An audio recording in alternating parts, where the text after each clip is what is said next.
આપણે 5મા ચેપ્ટરમાં સજીવના પાયાનો એકમ આગળના લેક્ચરમાં આપણે 3 વિશે માહિતી મેળવી છે. કોષ વિશે સૌથી પહેલા માહિતી મેળવી, ત્યારબાદ કોષ કેન્દ્ર વિશે માહિતી મેળવી. કોષ કેન્દ્રના બે પ્રકાર હતા, આદિકોષ કેન્દ્રીય અને સુકોષ કેન્દ્રીય. અને ત્યારબાદ આપણે કોષરસ વિશે જોયું હતું કે કોષરસમાં વિવિધ અંગિકાઓ આવેલી છે પ્રવાહી સ્વરૂપે. કોષની અંદર જે કંઈ દ્રવ્ય આવેલું છે તેને શું કહેવાય? કોષરસ. કોષરસની શોધ કોણે કરી હતી? પરકિંજે. કોણે કરી હતી? પરકિંજે. ઓકે. અને એના સિવાય આપણે કોષ દિવાલ અને કોષરસ પટલ આ બંને વિશે પણ માહિતી મેળવી છે. તો હવે આપણે અંતઃકોષરસ જાળ, જે કોષરસની અંદર આવેલી અગત્યની અંગિકા છે અંતઃકોષરસ જાળ, તો એના વિશે આપણે આ લેક્ચરની અંદર સમજૂતી મેળવવાના છીએ. અહીંયા મેં તમને ટૂંકમાં તરત જ યાદ રહી જાય એવી રીતે શોર્ટ મુદ્દા લેખા છે અને આપણે ડિટેલમાં સમજૂતી મેળવી લઈશું. વાક્ય વ્યવસ્થિત લખશો તો સવાલ વ્યવસ્થિત અને મોટો પણ થઈ જશે. આ તરત યાદ રહે એવી રીતે શોર્ટમાં લખેલું છે. ચાલો આપણે એની સમજૂતી મેળવી લઈએ. સજીવનો પાયાનો એકમ અંતઃકોષરસ જાળ, તો એમાં શું આવશે? તો સ્થાન શું છે? સુકોષ કેન્દ્રીય કોષ. આપણે કોષ કેન્દ્રના કેટલા પ્રકાર શીખ્યા છીએ? બે. કયા કયા છે? તો કે આદિકોષ કેન્દ્રીય અને બીજું કયું છે? સુકોષ કેન્દ્રીય. તો સુકોષ કેન્દ્રીય કોષની અંદર આદિકોષ કેન્દ્રીયમાં તો નહીં હોય, એમાં કોષ કેન્દ્ર કેવું છે? વ્યવસ્થિત નથી, વિકાસ પામેલું. જ્યારે સુકોષ કેન્દ્રીયમાં છે એટલે એની અંદર જ હશે. તો તમને એવું પૂછાય ને કે અંતઃકોષરસ જાળ શેમાં છે? તો સુકોષ કેન્દ્રીયમાં. શેમાં છે? સુકોષ કેન્દ્રીયમાં. તો સુકોષ કેન્દ્રીય કોષમાં સમકેન્દ્રિત રીતે પથરાયેલી હોય, એટલે કે એનું જે સુકોષ કેન્દ્રીય કોષ છે એનો જે કોષરસ છે એમાં કેવું હોય? વ્યવસ્થિત અંતરે શું છે? પથરાયેલી છે. તો આનું સ્થાન છે. હવે રચના કેવી છે? તો કે લાંબી નલિકામય. કેવી રચના છે? લાંબી નલિકામય અને ગોળાકાર રચના. લાંબી નલિકામય હોય. નલિકા એટલે તો ખબર હશે ને, નળી જેવી રચના. જો એની રચના છે ને, એમ તો તમને 3D માં ઇમેજ આપેલી છે એટલે એમાં વધારે સમજ પડે, પણ આવી રીતે આખી પુટિકાઓ હોય, આવી રીતે તમને આખી પુટિકા જેવું આપેલું હોય એટલે તમને 3D માં આપેલી છે. તો એની સપાટી છે ને, તો આ આખી કેવી છે? નલિકામય રચના છે. આખી જાળ જેવી સ્વરૂપ ધરાવે એટલે આખી નલિકામય રચના છે. અને કોથળી જેવી પુટિકા ધરાવે ને કોથળી જેવું આવરણ પણ ધરાવે. જો આ આવરણથી ચાલુ કરીએ તો અહીંયા સુધીનું આખું આવરણ કેવું છે? કોથળી જેવું.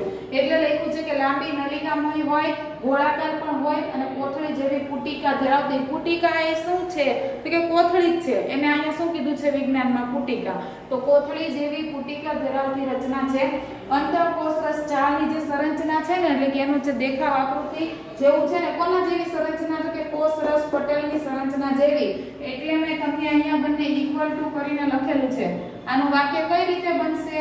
અંતઃકોષરસ જાળની સંરચના કોષરસ પટલની સંરચના જેવી જ છે. આવું વાક્ય બનશે, બરાબર? પણ આવી રીતે લખ્યું છે તો તરત યાદ રહી જાય. તો આવું પૂછાય છે એક વાક્યને MCQ માં. અંતઃકોષરસ જાળની જે સંરચના છે તે કોના જેવી છે? તો કે કોષરસ પટલની સંરચના જેવી જ દેખાય છે. અને વિવિધ કોષમાં અંતઃકોષરસ જાળ છે ને તે વિવિધ આકાર ધરાવે છે. કેવા વિવિધ આકાર? તો ખરબચડી અંતઃકોષરસ જાળ અને લીસી અંતઃકોષરસ જાળ, આ બે પ્રકાર છે. તમને એક વાક્યમાં પણ પૂછાય છે કોષરસ જાળના કેટલા પ્રકાર છે? તો બે પ્રકાર. કયા કયા? એક ખરબચડી અંતઃકોષરસ જાળ, બીજી કઈ છે? લીસી અંતઃકોષરસ જાળ. ખરબચડીમાં શું છે? તો કે સપાટી પર રિબોઝોમ આવેલા છે.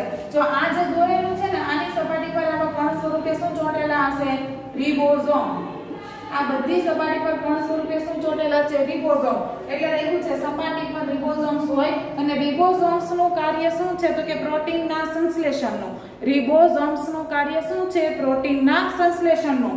તો અહીંયા શું આવશે? ખરબચડીમાં સપાટી પર રિબોઝોમ્સ આવેલા છે અને તેનું કાર્ય પ્રોટીનના સંશ્લેષણનું છે.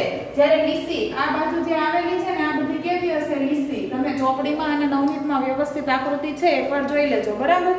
તો અહીંયા શું છે? લીસી. તો અહીંયા કોઈ રિબોઝોમ્સ આવેલા નથી. અહીંયા કોઈ રિબોઝોમ્સ આવેલા નથી. આખી પુટિકા જ છે, કોથળી જેવી રચના. એટલે શું છે? સપાટી પર રિબોઝોમ્સ નથી. એટલે આમાં શું આવે છે? સપાટી પર રિબોઝોમ્સ નથી. અને શેનું કાર્ય કરે છે? તો લિપિડ તથા સ્ટીરોઇડના સંશ્લેષણનું, એટલે કે એને ભેગું કરવાનું કાર્ય કરે છે. જો રિબોઝોમ્સ તમારે આગળ અંગિકા શીખવાના છીએ તો એમાં તમને કેમ કે રિબોઝોમ્સનું કાર્ય શું છે? તો એક મુદ્દો તો અહીંયાથી જ બની જાય છે. રિબોઝોમ્સ જ્યારે શીખવાના છે તેનો એક મુદ્દો કે રિબોઝોમ્સનું કાર્ય જે છે પ્રોટીનનું સંશ્લેષણ કરવાનું. રિબોઝોમ્સ નથી તો શું કાર્ય થાય છે? તો લિપિડ તથા સ્ટીરોઇડના સંશ્લેષણનું. તો આ તફાવત અલગથી પણ પૂછાય છે, સવાલ પૂછાય તો એની સાથે પણ લખવાનો છે. શું આવશે? અંતઃકોષરસ જાળના બે પ્રકાર કયા કયા? ખરબચડી અંતઃકોષરસ જાળ અને લીસી અંતઃકોષરસ જાળ.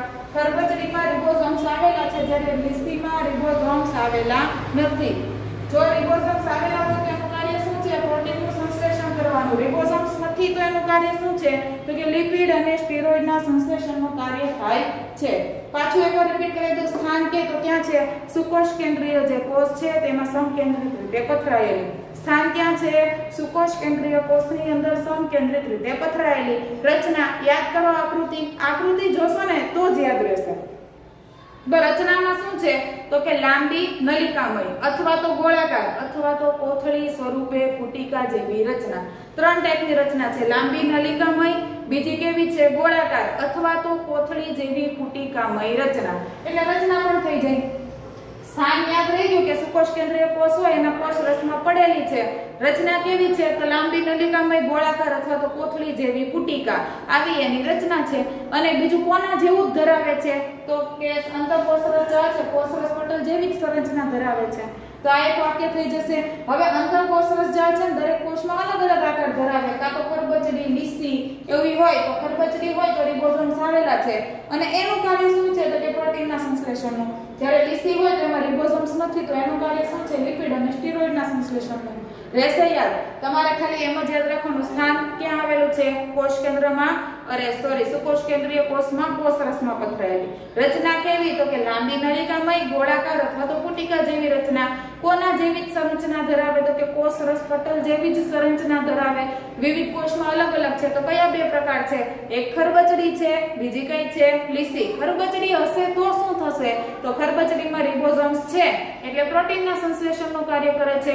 લીસીમાં રિબોસોમ્સ નથી તો એ શું કરે છે? લિપિડ અને સ્ટીરોઇડના સંશ્લેષણનું કાર્ય. તો આ ટોપિક અહીંયા તમારો થતો હશે ક્લિયર. હજી આપણે એના કાર્ય વિશે શીખવાના છીએ. તો હવે એના કાર્ય ઓકે, તો એના કાર્ય આપણે જોઈ લઈએ. અંતઃકોષરસ જાળનું કાર્ય શું છે? કોષ કેન્દ્ર અને કોષરસ વચ્ચે કે કોષરસના વિવિધ પ્રદેશોમાં દ્રવ્યોના વહન માટે જે બધા દ્રવ્યો ઉપયોગી હોય એનું વહન કરવું હોય તો કોની વચ્ચે કરે? કોષ કેન્દ્ર અને કોષરસ વચ્ચે. કોની વચ્ચે કરે છે? કોષ કેન્દ્ર અને કોષરસ વચ્ચે. અને બીજું શું કરે છે? તો કે કોષરસના વિવિધ પ્રદેશમાં અથવા તો કોષરસને અલગ અલગ જગ્યાએ જો દ્રવ્યોનું વહન કરવું હોય તો આ કાર્ય કોણ કરે છે? અંતઃકોષરસ જાળ કરે છે. ઓકે, ત્યારબાદ કોષના અગત્યના કાર્ય માટે પ્રોટીન અને લિપિડનું નિર્માણ કરે. જો કોષનું કોઈ અગત્યનું કાર્ય હોય તો પ્રોટીન અને લિપિડ બંનેનું નિર્માણ આપણે આગળ જોયું જ હતું કે શું હતું? લીસી અને ખરબચડી એમાં પ્રોટીન, લિપિડ અને સ્ટીરોઇડ ત્રણેયનું ઉત્પાદન થતું હતું. તો અહીંયા એવું લખેલું છે કે પ્રોટીન અને લિપિડનું શું કરે છે? નિર્માણ કરે છે. અને આ પ્રોટીન અને લિપિડ શું કાર્ય કરે છે? તો કે કોષરસ પટલનું બંધારણ જે બનાવવું હોય, કોષરસ પટલ કોષને જે આકાર આપવાનું કાર્ય કરે છે એનું બંધારણ બનાવવા માટે કોણ જરૂરી? કોષરસ પટલ. અને એટલે જ મેં તમને કીધું હતું કે કોષરસ પટલ શેનું બનેલું છે? પ્રોટીન અને લિપિડનું. આવ્યું યાદ? હવે તમે પહેલેથી પ્રશ્ન મને પૂછતા હતા. કોષરસ પટલ શેનું બનેલું છે? પ્રોટીન અને લિપિડનું. કેમ? તો આ કાર્ય જે પ્રોટીન અને લિપિડ બને છે એ તો કોષરસ પટલનું બંધારણ કરે છે. એટલે કે એના દ્વારા તો કોષરસ પટલ બને છે. એટલે પ્રોટીન અને લિપિડનું કાર્ય છે કોષરસ પટલના બંધારણમાં અથવા તો કઈક ઉત્સેચકો કયા છે?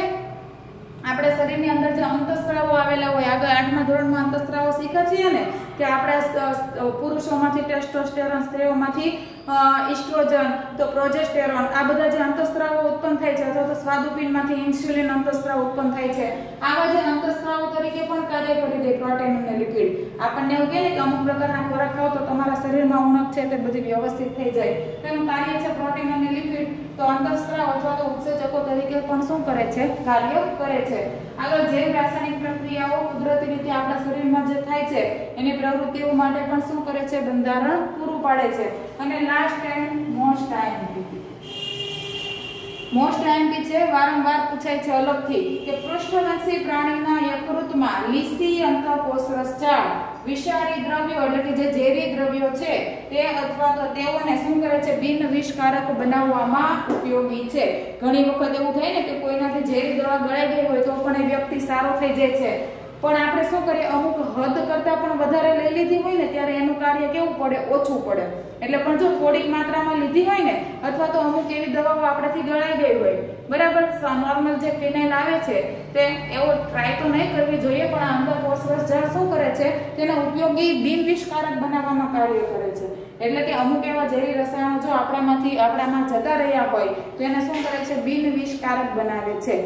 પૃષ્ઠવંશી પ્રાણી છે ને એમાં 5 સમુદાયનો સમાવેશ થાય. મત્સ્યનો સમાવેશ થાય, વિહંગનો સમાવેશ થાય, સસ્તનનો સમાવેશ થાય. સસ્તનમાં આપણે આવે છીએ, ઉભયજીવીનો સમાવેશ થાય. તો આવા 5 સમુદાયનો સમાવેશ થાય છે પૃષ્ઠવંશી પ્રાણીમાં, બરાબર. તો આ જે 5 સમુદાય છે એની અંદર શું આવશે કે યકૃતની અંદર જે લીસી અંતઃકોષરસ ઝાડ છે ને તે શું કરે છે તો કે વિષારી અથવા તો ઝેરીલા જે દ્રવ્યો છે અથવા તો દવાઓ છે, વિષારી દ્રવ્ય અને દવાઓ એને કેવી કરે છે તો કે બિન વિષકારક, એટલે કે બિન ઝેરી ફૂડ પોઈઝનિંગ થાય છે. પણ અમુક સમય પછી સારું થઈ જાય છે. તો શું કરે, શેના લીધે સારું થાય છે? અંતઃકોષરસ ઝાડને કારણે. આપણને જે દવા આપવામાં આવે ને ઇમ્યુનિટી વધારવાની આપવામાં આવે, કાર્ય તો આ એનું કરે છે, બિન વિષકારક બનાવવામાં શું કરે છે, ઉપયોગી બને છે. તો આ મોસ્ટ આઈએમપી છે, વારંવાર પરીક્ષામાં પૂછાયેલું છે. આવડશે કાર્ય. કોષ કેન્દ્ર અને કોષરસ વચ્ચે કે કોષરસના વિવિધ પ્રદેશોમાં શું કરે છે, દ્રવ્યોનું વહન. કોષના અગત્યના કાર્ય પ્રોટીન અને લિપિડનું નિર્માણ કરે, અને આ પ્રોટીન લિપિડનું નિર્માણ થાય તો એનું શું થાય, પછી એક એનું નિર્માણ કરીને જથ્થો થોડી ભેગો કરવાનો છે, એમાંથી શું કરવાનું છે, કોષરસ પટલનું બંધારણ, એટલે કે કોષરસ પટલનું બંધારણ બને, ઉત્સેચક અથવા તો અંતઃસ્ત્રાવ તરીકે કાર્ય કરે. જૈવ રાસાયણિક પ્રવૃત્તિ માટે શું કરે છે, બંધારણ પૂરું પાડે છે. અને આ ખાસ કયા પ્રાણીઓમાં તો કે પૃષ્ઠવંશી પ્રાણીઓમાં શું કરે છે તો કે લીસી અંતઃકોષરસ ઝાડ કરે છે. ખરબચડી નહીં, MCQ માં આવે તો લીસી અંતઃકોષરસ ઝાડ વિષારી દ્રવ્ય અથવા તો દવાઓને શું કરે છે, બિન વિષકારક બનાવવામાં ઉપયોગી છે. તો આ હતી અંતઃકોષરસ ઝાડ વિશેની ટોટલ માહિતી. તમને સમજ પડી હશે. Thank you.